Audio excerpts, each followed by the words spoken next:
Halo anak-anak, selamat pagi. Bagaimana kabarnya hari ini? Pasti semuanya tetap luar biasa. Hari ini kita mau mendengarkan cerita yang berjudul Sahabat yang Setia yang diambil dari Markus 2 ayat 1 sampai 12 yang akan menceritakan tentang dua orang sahabat, Albert Dürer dan Hans. Mereka adalah orang-orang yang sangat hebat dan luar biasa. Yuk kita dengarkan bersama. Anak-anak, mereka adalah Hans dan Albert. Mereka adalah dua orang sahabat yang sangat baik. Mereka berdua mempunyai cita-cita untuk menjadi seorang pelukis. Tetapi mereka tidak mempunyai uang untuk bersekolah di sekolah seni lukis dan pahat.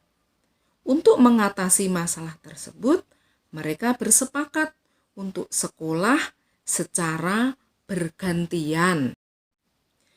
Han berkata kepada Albert bahwa ia akan bekerja untuk membiayai sekolah Albert. Dan setelah Albert lulus, Albert akan bekerja juga untuk membiayai sekolah Hans. Hans bekerja sebagai tukang bangunan untuk membiayai sekolah Albert. Setelah lulus, Albert pergi ke rumah Hans. Albert melihat Hans sedang berdoa dengan melipat tangannya dan Hans berkata, "Tuhan, setelah aku bekerja keras menjadi seorang tukang bangunan, tanganku menjadi rusak. Sehingga aku tidak mempunyai kesempatan untuk menjadi seorang pelukis. Maka biarlah Albert saja yang menjadi seorang pelukis." Mendengar Hans berdoa, Albert sangat terharu. Ternyata selama ini Hans sudah bekerja keras sampai tangannya rusak, supaya Albert bisa meraih cita-citanya menjadi seorang pelukis. Kemudian Albert melukis tangan Hans yang sudah rusak itu, dan lukisannya itu diberi judul Tangan Berdoa. Anak-anak, lukisan itu menjadi sangat terkenal.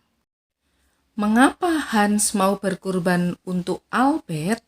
Karena dia sangat mengasihi sahabatnya, seperti cerita 4 sahabat orang lumpuh.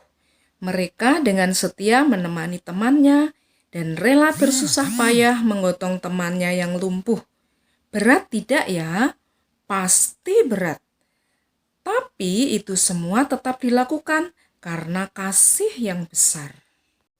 Begitu pula Hans yang rela menolong sahabatnya untuk sekolah menjadi pelukis.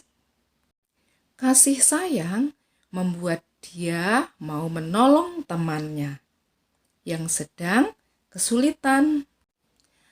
Ayat hafalan hari ini, seorang sahabat menaruh kasih setiap waktu, dari Amsal 17 ayat yang ke-17a.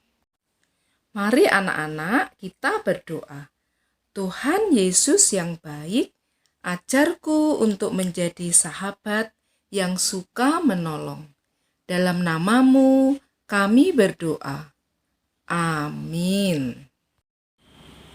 Nah, itu tadi renungan yang sudah kita dengarkan yang bercerita tentang sahabat yang saling membantu dan saling menyemangati. Anak-anak juga bisa melakukan. Ketika ada teman yang sedang kesulitan belajar, bisa membantu, tidak malah meledek atau mentertawakan. Bisa membantu, memberi semangat, dan menunggu sampai tugasnya selesai. Misalnya, anak-anak bisa bilang, "Ayo, kamu pasti bisa," atau "Ayo, tetap semangat." Nah, siapa yang sudah pernah menjadi sahabat yang setia? Angkat tangan. Pasti semuanya bisa. Terima kasih. Tuhan Yesus memberkati.